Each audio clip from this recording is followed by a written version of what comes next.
Assalamualaikum warahmatullahi wabarakatuh.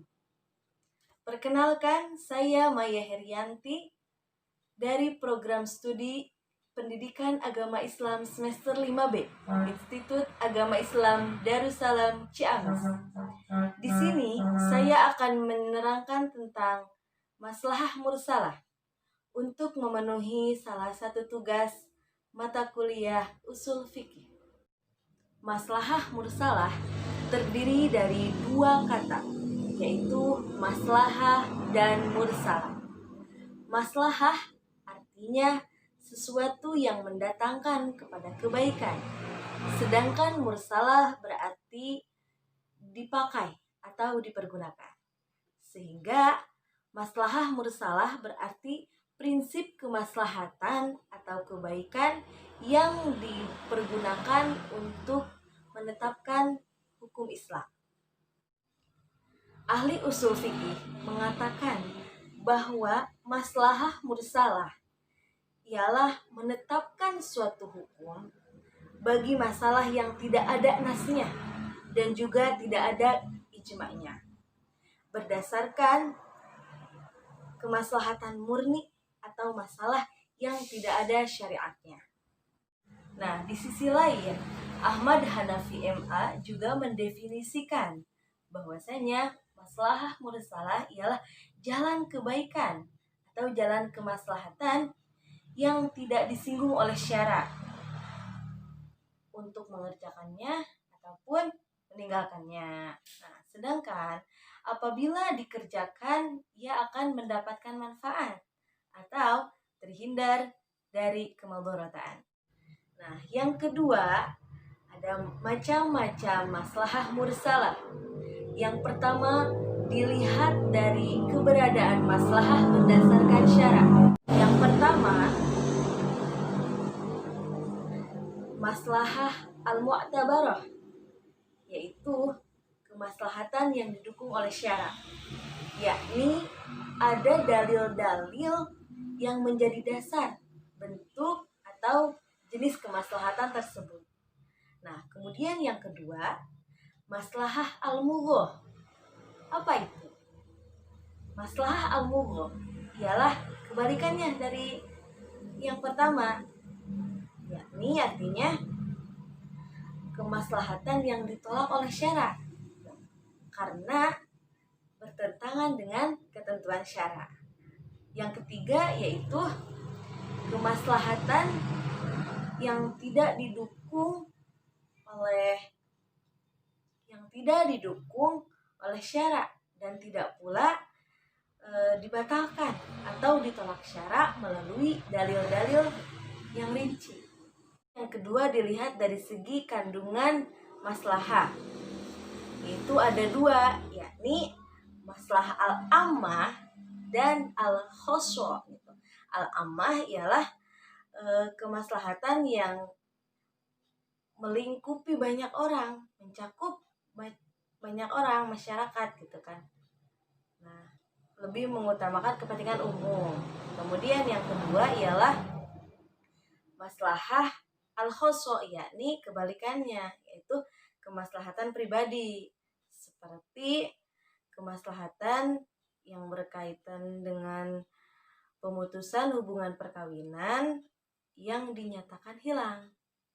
Nah, dari kedua kepentingan tersebut, al-ammah dan al-khosso, nah itu bertentangan. Mana yang harus kita dahulukan? Apakah kepentingan umum atau kepentingan pribadi? Gitu kan?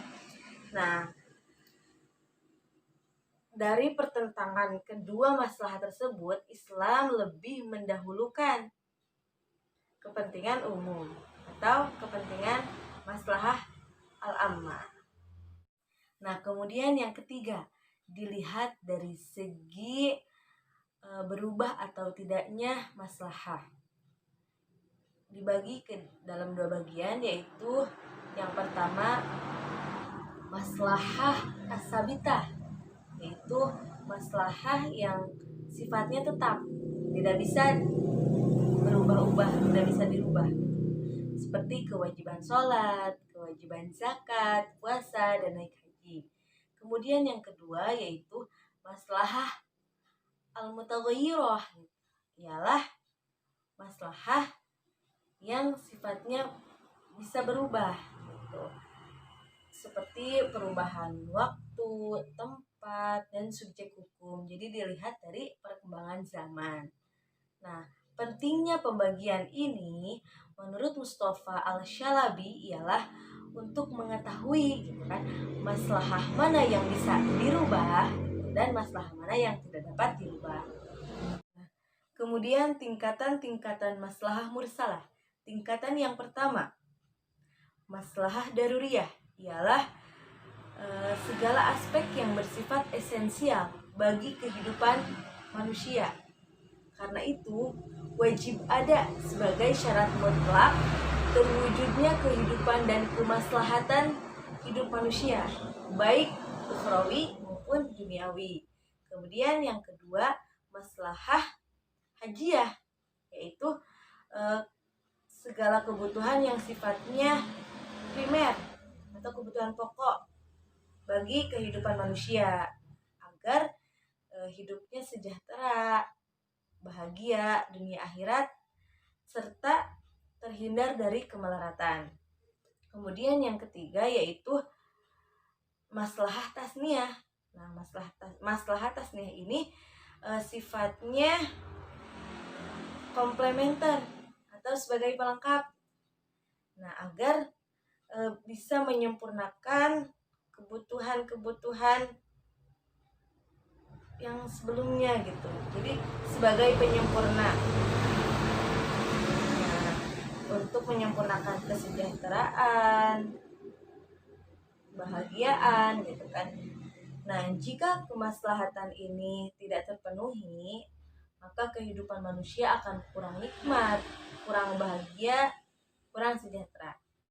Nah, yang selanjutnya yaitu kedudukan maslahah mursalah. Ada beberapa pendapat para ulama mengenai maslahah mursalah dijadikan sebagai sumber hukum. Nah, yang pertama, para ulama menolaknya dijadikan sebagai sumber hukum dengan alasan yang pertama, bahwa dengan nas-nas dan kias dibenarkan, syariat senantiasa memberikan kemaslahatan kepada umat manusia.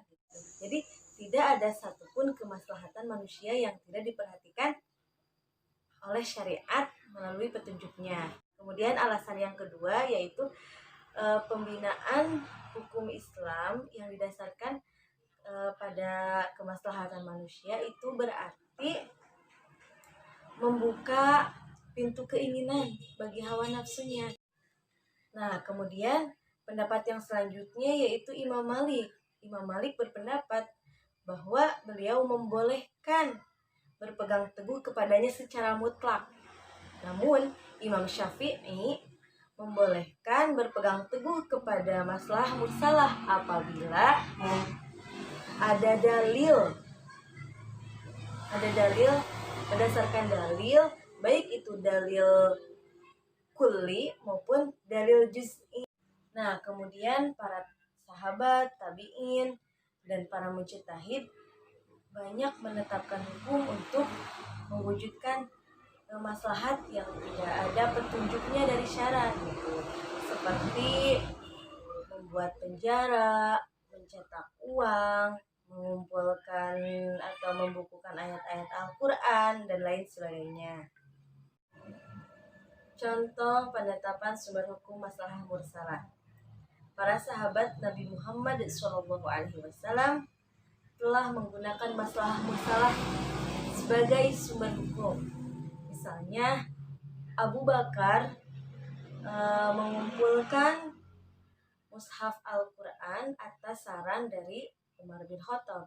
Begitu pula penyeragaman tulisan yang dilakukan oleh Utsman bin Affan. Nah, dalam pernikahan pun disyaratkan agar adanya surat atau akad nikah, surat atau akta nikah untuk keperluan gugatan cerai, pembagian harta pusaka, dan lain sebagainya. Nah, meskipun semua ini tidak ada dalam syara, tidak ada syara, tetapi ini sangat bermanfaat gitu. Dan juga memberikan kebaikan kepada khalayak umum.